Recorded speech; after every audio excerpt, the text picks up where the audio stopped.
ವಿರೋಧ ಪಕ್ಷದ ನಾಯಕರಾಗಿರ್ತಕ್ಕಂಥ ಅಶೋಕ್ ಅವರ ನೇತೃತ್ವದಲ್ಲಿ ಈ ದಿನ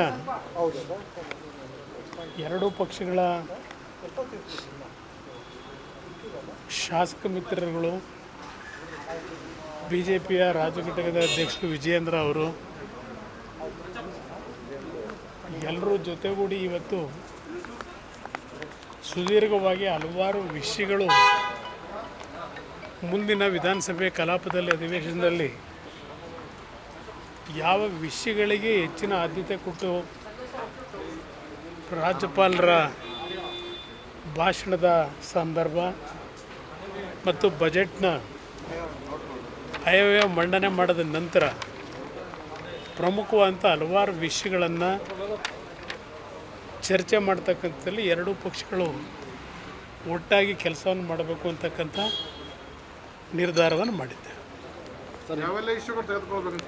ಇಶ್ಯೂ ಪ್ರಮುಖವಾಗಿ ರಾಜ್ಯದಲ್ಲಿರ್ತಕ್ಕಂಥ ಲಾ ಆ್ಯಂಡ್ ಆರ್ಡರ್ ಸಮಸ್ಯೆಗಳಿರ್ಬೋದು, KPSCಲಿ ನಡೀತಿರ್ತಕ್ಕಂಥ ಅಕ್ರಮಗಳಿರ್ಬೋದು, ಅದೇ ರೀತಿಯಲ್ಲಿ ಮೈಕ್ರೋ ಫೈನಾನ್ಸ್ ಇವತ್ತು ಏನೋ ಸುಗ್ರೀವಾಜ್ಞೆ ತಂದಿದ್ದೇವೆ ಅಂದರು, ಆದರೂ ಸಹ ಇವತ್ತು ರಾಜ್ಯದ ಹಲವಾರು ಭಾಗದಲ್ಲಿ ಮೈಕ್ರೋ ಫೈನಾನ್ಸಲ್ಲಿ ಸಾಲ ತಗೊಂಡಂಥವ್ರು ಆತ್ಮಹತ್ಯೆಗೆ ಶರಣಾಗ್ತಾ ಇರ್ತಕ್ಕಂಥದ್ದು ಮುಂದುವರೆದಿದೆ.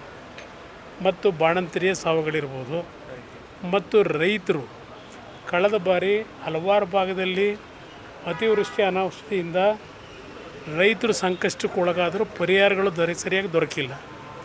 ಮತ್ತು ಮುಂದಿನ ದಿನಗಳಲ್ಲಿ ಕುಡಿಯೋ ನೀರಿನ ಸಮಸ್ಯೆಗಳಿರ್ಬೋದು, ಅದೇ ರೀತಿಯಲ್ಲಿ ಬೆಂಗಳೂರಿನ ಅಭಿವೃದ್ಧಿ ಕುಂಠಿತ ಆಗಿರ್ತಕ್ಕಂಥದ್ದು. ಈಗ ಹಲವಾರು ವಿಷಯಗಳು, ಮೆಟ್ರೋ ದರ ಏರಿಕೆ ಮಾಡಿರ್ತಕ್ಕಂಥದ್ದು ಇರ್ಬೋದು, ಹೀಗೆ ಹಲವಾರು ವಿಷಯಗಳ ಬಗ್ಗೆ ಚರ್ಚೆ ಮಾಡಬೇಕು ಅಂತಕ್ಕಂಥದ್ದು ನಿರ್ಧಾರ ಇಲ್ಲ. ಪತ್ರಿಕೆಗಳಲ್ಲಿ ನೋಡಿದ್ದೇವೆ, ಏನು ಗ್ರೇಟರ್ ಬೆಂಗಳೂರಿಗೆ ಸಂಬಂಧಪಟ್ಟಾಗೆ ಬಿಲ್ಲನ್ನು ಮಂಡನೆ ಮಾಡ್ತಾರೆ ನೋಡೋಣ. ಏಕೆಂದರೆ ಕೆಂಪೇಗೌಡರ ಹೆಸರು ಬೆಂಗಳೂರು ನಗರಕ್ಕೆ ಇರ್ತಕ್ಕಂಥದ್ದು. 7-8 ಕಾರ್ಪೊರೇಷನ್ ಮಾಡಿ ಪೀಸ್ ಮಾಡಿ ಪೀಸ್ ಮೀಲ್ನ ಅಂತಕ್ಕಂಥ ಕೆಲಸ ಏನು ಮಾಡಲಿಕ್ಕೆ ಹೊರಟಿದ್ದಾರೆ. ಅದು ಜನ ಬುದ್ಧಿ ಕಲಿಸ್ತಕ್ಕಂಥದ್ದಕ್ಕೆ ತೀರ್ಮಾನ ಮಾಡ್ತಾರೆ ಅನ್ನೋದು ನನ್ನ ಅಭಿಪ್ರಾಯ. ಅಂದರೆ ಕೆಂಪೇಗೌಡರ ಹೆಸರನ್ನ ಸಂಪೂರ್ಣವಾಗಿ ನಾಶ ಮಾಡ್ತಕ್ಕಂಥದ್ದಕ್ಕೆ ಇವತ್ತು ಗ್ರೇಟರ್ ಬೆಂಗಳೂರು ಹೆಸರಿನಲ್ಲಿ ಇವತ್ತು ಪೀಸ್ ಮೀಲ್ ಮಾಡೋಕ್ಕೆ ಹೊರಟಿದ್ದಾರೆ. ಆಯಿತು, ಅದರ ವಿಷಯ ಗೊತ್ತಿದೆ, ಅದೇನು ಅಂತ ಏನು ದೊಡ್ಡ ಸಮಸ್ಯೆ ಅಲ್ಲ. ಕಾನೂನು ವ್ಯಾಪ್ತಿಯಲ್ಲಿ ವಕೀಲರು ಹೋರಾಟ ಮಾಡಿ ಏನು ಹೇಳಿ ಏನೋ ಜೂನ್ ಜುಲೈಗೆ ಅಂತ ಈಗೇನೋ ಕೆಲವರು ಹೇಳ್ತಾರೆ. ನೋಡೋಣ ಯಾವಾಗ ಮಾಡ್ತಾರೆ.